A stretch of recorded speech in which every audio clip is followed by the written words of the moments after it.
Welcome back.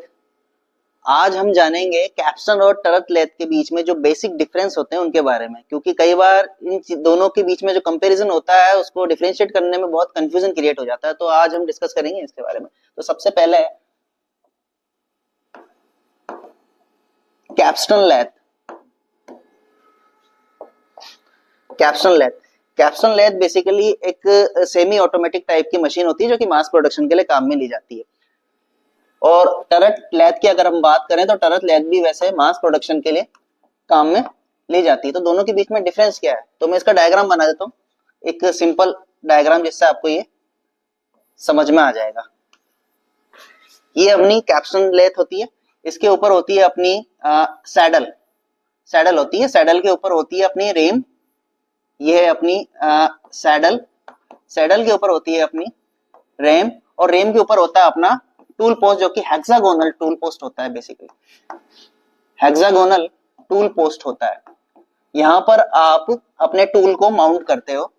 और क्योंकि ये हेक्सागोनल टूल पोस्ट है, जो इसका मतलब ये होता है कि इसके अंदर एक बार में 6 टूल आप लगा सकते हो। और जो टूल होते हैं वो एक स्पेसिफिक टाइप का ऑपरेशन करते हैं, जैसे आप बोरिंग हो गई या फिर ड्रिलिंग हो गई या रीमिंग हो गई या फिर डाई का कोई ऑपरेशन हो गया एक्सटर्नल थ्रेडिंग के लिए।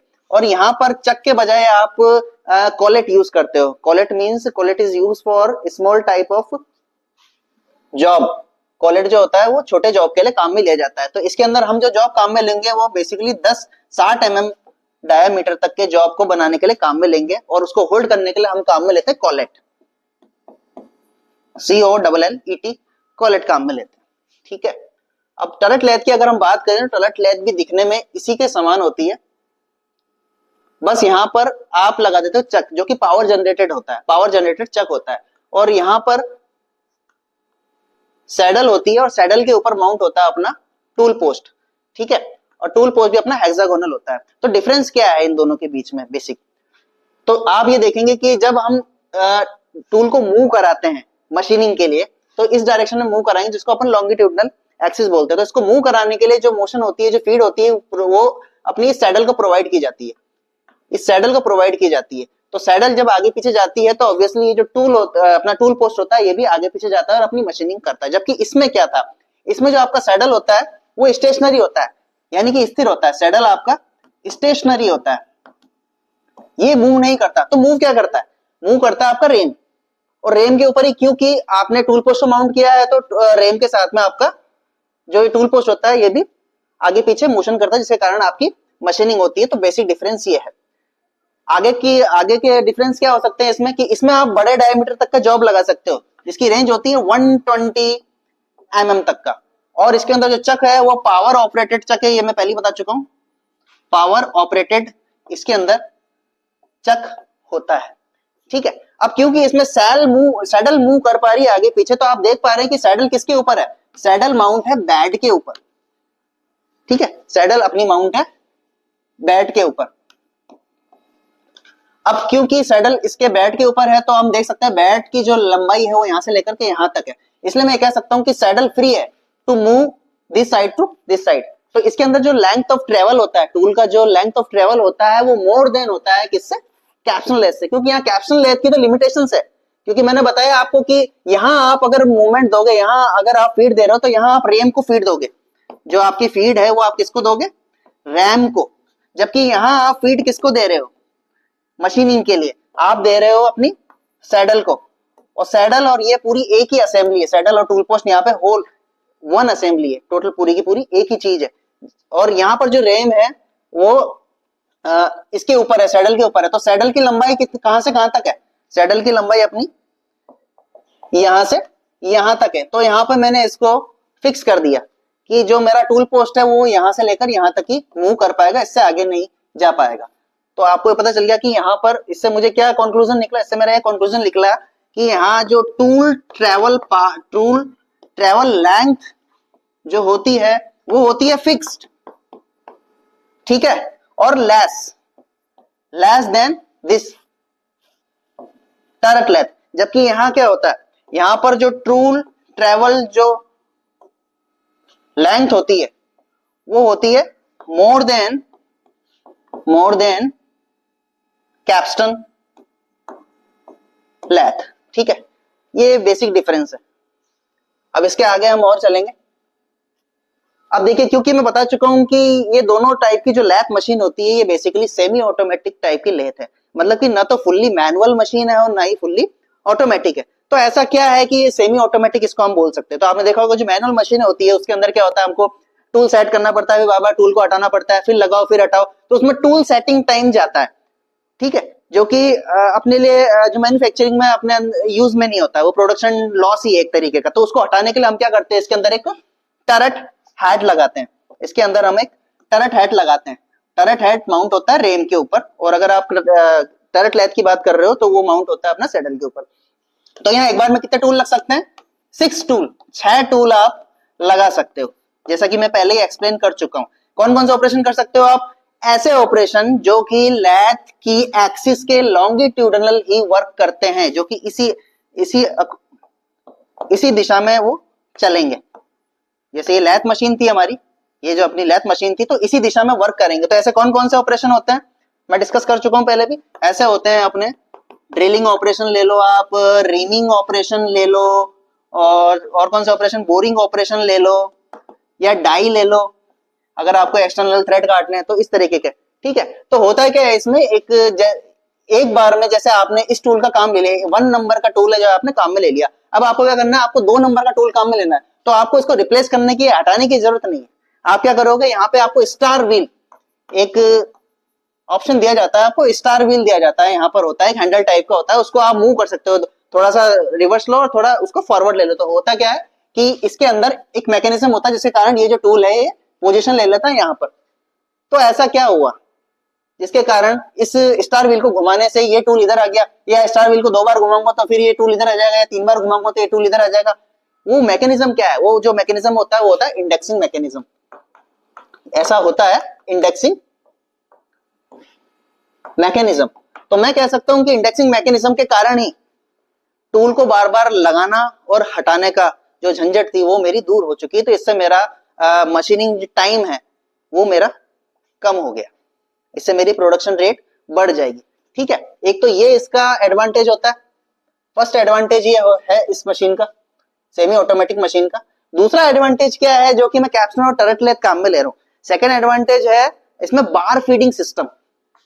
तो what do you mean by bar feeding system, bar feeding system क्या होता है, बार फीडिंग सिस्टम अगर आपने सीएनसी मशीन अगर देखी हो जो कि फुल्ली ऑटोमेटिक होती है, तो उसमें आपने एक चीज नोट करी होगी कि मान लीजिए कि मेरे पास एक राउंड रोड है जो कि है 1000 mm की, यानी कि 1 मीटर की, ठीक है। अब इसके अंदर जॉब बन रहे हैं 100 mm के, 100 mm का एक पीस, मतलब एक जॉब बन के तैयार होगा। तो उसमें होता क्या है कि जैसे चक के अंदर ये वाला जॉब निकल के आया, आपने जैसे ही उसको फुट लीवर से दबाया, प्रेस किया, तो हाइड्रोलिक प्रेशर के कारण वो बाहर आ गया। तो यहाँ पे अभी 100 mm का जॉब बना देगा और ये ऑटोमेटिक कट हो जाएगा। उसके बाद आप वापस जैसे बटन दबाओगे तो क्या होगा, ये ऑटोमेटिक 100 mm आगे खिसक जाएगा, फिर वो जॉब बन गया, फिर वो कट के नीचे गिर गया, फिर उसके बाद ऑटोमेटिक पीछे से 100 mm आया, आगे गया, वो जॉब बना, कट के नीचे गिरा, फिर पीछे से 100 mm ऑटोमेटिक आगे चल गया। तो ये जो ऑटोमेटिक 100 mm आगे निकल के आ रहा है ना, ये क्यों आ रहा है, उसके पीछे का जो लॉजिक है वो ये है, बार फीडिंग सिस्टम, जो कि सीएनसी मशीन में भी पाया जाता है।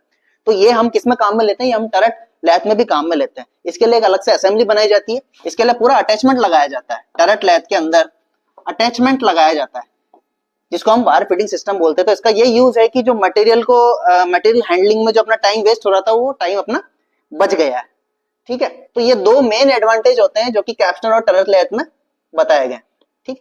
नेक्स्ट लेक्चर में हम इसको प्रैक्टिकली देखेंगे कि प्रैक्टिकली ये चीजें कैसे वर्क करती है। तो थ्योरेटिकली हम कैप्स्टन और टरट लेथ के बीच का जो डिफरेंस है उसको हम समझ चुके हैं। अब हम इसी डिफरेंस को यहाँ प्रैक्टिकली समझेंगे। आप यहाँ देख सकते हैं, यहाँ पर हमारे पास है टरट लेथ। टरट लेथ की इसकी खासियत क्या है, सबसे पहली बात तो कि एक रिजिड कंस्ट्रक्शन होता है, मतलब इसके अंदर इसका जो कंस्ट्रक्शन है बहुत हैवी है, बहुत बड़ी मशीन होती है। इसका होने का कारण क्या है, क्योंकि इसके अंदर हम चक का इस्तेमाल करते हैं। आप यहाँ देखिए, यहाँ पे चक लगा हुआ है जो कि त्रिज्या चक है। त्रिज्या चक इसलिए लगा हुआ है क्योंकि इसमें हम 120 mm डायमीटर तक की जो रॉड होती है उसकी मशीनिंग हम कर सकते हैं। इसमें एक स्टार अरेंजमेंट लगा हुआ है। स्टार कनेक्शन का मतलब ये होता है कि जब हम इसको रोटेट करते हैं तो इसके अंदर जो इंडेक्सिंग मैकेनिज्म है उसके कारण ये जो टरट हेड होता है ये रोटेट करता है। कहने का मतलब ये है कि ये टरट हेड है टरट हेड माउंट है अपना सैडल के ऊपर, और सैडल जो है वो बैट के ऊपर माउंट है, ठीक है। और जो ये टरट हेड है इसके अंदर एक बार में 6 टूल आप लगा सकते हो। ड्रिलिंग हो गया, रीमिंग हो गया, या फिर बोरिंग हो गया, ऐसे कोई भी आप 6 टाइप के टूल लगा सकते हो। और जब मुझे इस टूल को फीड देनी होती है तो ऑब्वियसली मैं फीड दूंगा अपनी सैडल को, क्योंकि सैडल के ऊपर ही मेरा टरट माउंट होता है और इसी पे मेरा टूल है। अब यहाँ पर आप देख सकते हैं कि यहाँ पर जो मेरा ये स्लाइड वे है, यहाँ पर जैसे कि आपको दिख रहा है हमारी जो सैडल है वो अपनी बैट के ऊपर माउंट है, और ये पूरे बैट के ऊपर मूवमेंट कर सकती है। इसलिए मैं बोल सकता हूँ यहाँ पर जो ट्रैवलिंग मूवमेंट है, जो ट्रैवलिंग पाथ जो है अपने टूल का, वो ज्यादा होता है कंपेयर टू कैप्स्टन लैथ मशीन।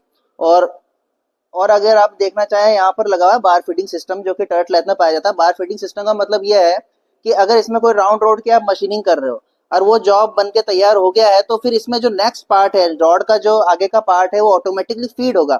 इसलिए इसे बोलते हैं ऑटोमेटिक फीड सिस्टम भी बोल सकते हैं, या बार फीडिंग सिस्टम भी बोल सकते हैं। इससे क्या होता है कि अपना जॉब को लगाना और सेंटरिंग करने का जो टाइम है वो बचता है। इससे अपनी मशीनिंग एफिशिएंसी है वो बढ़ जाती है।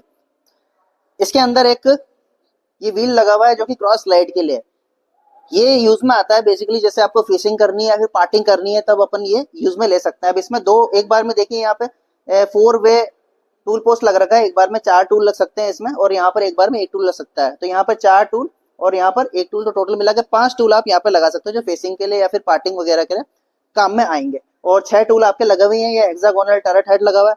अच्छा, इस मशीन की और क्या खासियत है, इसमें आप डेप्थ ऑफ कट और फीड जो है वो ज्यादा दे सकते हो। फीड कैसे ज्यादा दे सकते हो वो मैं बता चुका हूँ, क्योंकि आपकी जो टरट हेड है वो सैडल पे, जो आपकी सैडल है वो आपकी बैट पे माउंट है, तो बैट पे एंटायर लेंथ में वो मूवमेंट करेगा। दूसरी बात की डेप्थ ऑफ कट ज्यादा क्यों दे सकता है, क्योंकि इसमें मैंने बताया कि आप 120 mm तक की डायमीटर की रॉड काम में ले सकते हैं, और क्योंकि इसका रिजिड कंस्ट्रक्शन है इसलिए आप इसमें हैवी कट दे सकते हो, और इसको हाई आरपीएम पे भी आप चला सकते हो। बेसिकली मास प्रोडक्शन के लिए काम में होती है। इंडेक्सिंग मैकेनिज्म की अगर हम बात करें तो इंडेक्सिंग मैकेनिज्म यहाँ पर इस टूल की पोजीशन को चेंज करने के काम में लिया जाता है। ये डायरेक्ट इससे लिंक होता है। ये जो अपना स्टार व्हील है, जब मैं इसको रोटेट करता हूँ तो अंदर इंडेक्सिंग मैकेनिज्म के कारण ये जो टरट होता है ये मूव हो जाता है। तो यहाँ पे मान लीजिए नंबर 1 अगर टूल लगा हुआ है, टूल नंबर 1 यहाँ पे माउंट है, आपने ड्रिल लगा रखा है और आपको जरूरत पड़ती है अब रीमिंग की या डाई की, तो आप क्या करेंगे, इसको जैसे ही मूव करेंगे, रोटेट करेंगे क्लॉकवाइज, तो ये ऑटोमेटिक इस तरीके से इस पोजीशन पर आ जाएगा। मतलब ये 2 नंबर का जो टूल है ये 1 नंबर पोजीशन पर आ जाएगा और आप इस डायरेक्शन के अंदर मशीनिंग कर सकते हो। ये अपनी कैप्सन लेथ, अभी हमने टरट लेथ के बारे में जाना, अब हम कैप्सन लेथ के बारे में जानेंगे। तो आप इसको देख के समझ सकते हैं कि इसका जो कंस्ट्रक्शन है बहुत ही लाइट है, मतलब कि बहुत ही हल्की मशीन होती है, क्योंकि इसमें पार्ट्स जो है वो कम लगे हुए हैं और बहुत ही छोटी मशीन होती है कंपेयर टू टरट लेथ।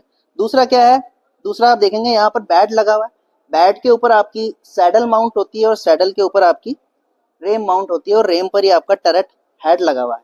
तो होता क्या है इसमें, ये सर्कुलर टरट हेड है और इसके अंदर 6 टूल लगाने की आपको स्पेस दे रखी है। इसमें आप 6 टूल एक बार में माउंट कर सकते हो। तो टूल की पोजीशन चेंज करने का तरीका क्या होता है, सेम वही है जो टरट लेट में हमने बताया। इंडेक्सिंग मैकेनिज्म होता है क्या है, जब मैं इसको रोटेट करूंगा, जब मैं इसको रोटेट करता हूँ, एक बार पीछे घुमाया तो ये आप देखें ये जो सर्कुलर हेड है ये मूव हो गया। तो यहाँ पर तो जो 2 नंबर का जो टूल था वो 1 नंबर पोजीशन पे आ चुका है।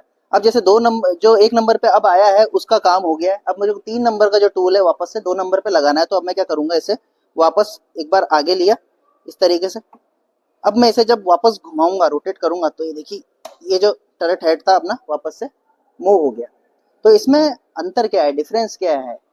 डिफरेंस मुझे यही समझ में आया है कि इसके अंदर क्या होता है, जो टूल को फीड देने के लिए आपको मूवमेंट देनी है, फीड देनी है, वो आप रेम को देते हो, ना कि सैडल को।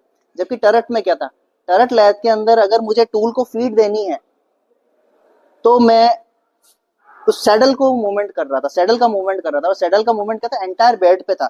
लेकिन यहाँ क्या है, सैडल मूव नहीं कर रही, मूव कर रही है आपकी रेम। रेम यानी कि ये ऊपर वाला पार्ट, ये ऊपर वाला पार्ट सैडल पे मूव कर रहा है। आप देख सकते हैं ये जो सैडल है ये तो फिक्स है, स्टेशनरी है। तो जो रेम है वो फ्री है entire length of saddle, saddle की पूरी लंबाई में मूवमेंट करने के लिए रेडी है। लेकिन इसकी भी तो लिमिटेशन है, क्योंकि सैडल यहाँ से यहाँ तक है तो ये यहाँ से यहाँ तक ही मूव कर सकती है। जबकि उसमें क्या था, टरट लेथ में ये था कि जो सैडल था वो मूव कर रहा था, और सैडल के लिए मूव करने के लिए जो बैट की लंबाई थी वो ज्यादा थी।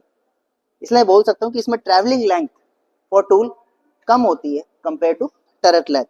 दूसरा बेसिक डिफरेंस क्या है, दूसरा बेसिक डिफरेंस ये है कि यहाँ आप देख सकते हैं कैप्सन लेथ में मैं कॉलेट यूज में लेता हूँ।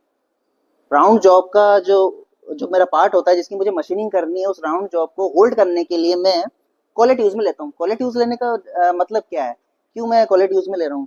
क्योंकि ये जो कैप्सन लेथ होती है 60 डायमीटर तक की रॉड को मशीनिंग करने के ही काम में आती है। अगर 60 से बड़ा आप डायमीटर ले रहे हो रॉड का तो ये काम में नहीं आएगी, फिर इसके लिए आपको कैप्सन टरट लेथ पर जाना पड़ेगा। इसलिए यहाँ पर हम कॉलेट काम में लेते हैं, जबकि वहां पर हम 3 चक या 4 में ले लेते हैं due to bigger size diameter of rod.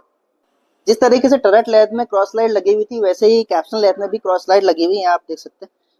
जैसे यहाँ पर मैं 2 टूल लगा सकता हूँ, एक टूल यहाँ लगा सकता हूँ, ये एक टूल लगाने की जगह दे रखी है यहाँ पर, और दूसरा टूल मैं यहाँ पे लगा सकता हूँ। तो वही मैं काम करता हूँ, चाहूँ तो मैं फेसिंग कर सकता हूँ या फिर पार्टिंग करने के लिए इसको काम में ले सकता हूँ। फीड में इस तरीके से दूंगा, फीड देने का जो तरीका है वो ऐसा रहेगा, ठीक है। यहाँ पर एक लीवर और दे रखा है जो कि यहाँ पर टूल लगाने का काम में आता है। यहाँ पर भी आप टूल फिक्स कर सकते हो, यह देखिए ये टूल लगाने की जगह यहाँ दे रखी है और यहाँ पर भी दे रखी है। यहाँ पर भी मैं टूल लगा के पार्टिंग करने का काम ऊपर से भी कर सकता हूँ इस तरीके से। फॉर एग्जाम्पल यहाँ पे मैंने राउंड रॉड लगा दी, कॉलेट से उसको माउंट कर दिया। अब मुझे उसकी पार्टिंग करनी है तो मैं इस तरीके से फीड देता हुआ उसे कर सकता हूँ। अब टूल को अगर मुझे ऊपर से नीचे डाउनवर्ड मूवमेंट देनी है, डाउन फीड देनी है, तो मैं इस लीवर को घुमाऊंगा। इस लीवर को जब मैं घुमाऊंगा तो आप देखिए जो टूल है स्लाइड वे में नीचे की साइड जा रहा है। ये जो टूल है इसको मैं डाउनवर्ड में फीड दे रहा हूँ, इस तरीके से मैं इसको फीड दे सकता हूँ। तो कहने का मतलब है इसमें मैं एक साथ में 6 टूल तो यहाँ लगा ही रहा हूँ, उसके अलावा एक टूल यहाँ लग सकता है, एक टूल यहाँ लग सकता है और एक टूल यहाँ पर लग सकता है। इसकी इन्हीं खूबियों के कारण इसे हम सेमी ऑटोमेटिक मशीन बोलते हैं, क्योंकि स्टार्टिंग में जो मशीनें बनी थी वो फुल्ली मैनुअल मशीनें थी जिन्हें हम इंजन लेथ भी बोलते थे। उसके बाद में सेमी ऑटोमेटिक मशीनें बनी। तो सेमी ऑटोमेटिक मशीनों में क्या था, टरट हेड का इस्तेमाल किया गया। टरट हेड से हमारी टूल को माउंट करने की जो समस्या थी कि टूल को माउंट करो, क्लैम करो, उसको बैठाओ वहां पर, तो वो जो टाइम था वो मेरा जो कंज्यूम हो रहा था, जो वेस्ट हो रहा था मेरा टाइम, वो बच गया। दूसरा क्या था, इसमें बार फीडिंग सिस्टम था। बार फीडिंग सिस्टम का मतलब ये था कि जो जॉब मेरा बन रहा था, बनने के बाद में मुझे वापस से पूरे अरेंजमेंट को, सेटअप को खोलना पड़ रहा था, फिर वापस जॉब फिट करना पड़ रहा था, वो मेरा टाइम बच गया। क्योंकि ऑटोमेटिक बार फीड सिस्टम मतलब ऑटोमेटिक बार जो रॉड है मेरी वो आगे जा रही थी, तो वहां मेरा टाइम बच गया। तो आई होप कि आप डिफरेंस कैप्सन लेथ और टरट लेथ में जो डिफरेंस है वो समझ गए होंगे। अगर इसके बारे में अगर हमको और जानना है तो मैं एक और वीडियो उसका बना दूंगा बाद में, जिसके अंदर इसको हम डिटेल में एक्सप्लेन करेंगे और इसके बारे में बातें जानेंगे, जिससे इसको समझने में हमें और आसानी रहेगी।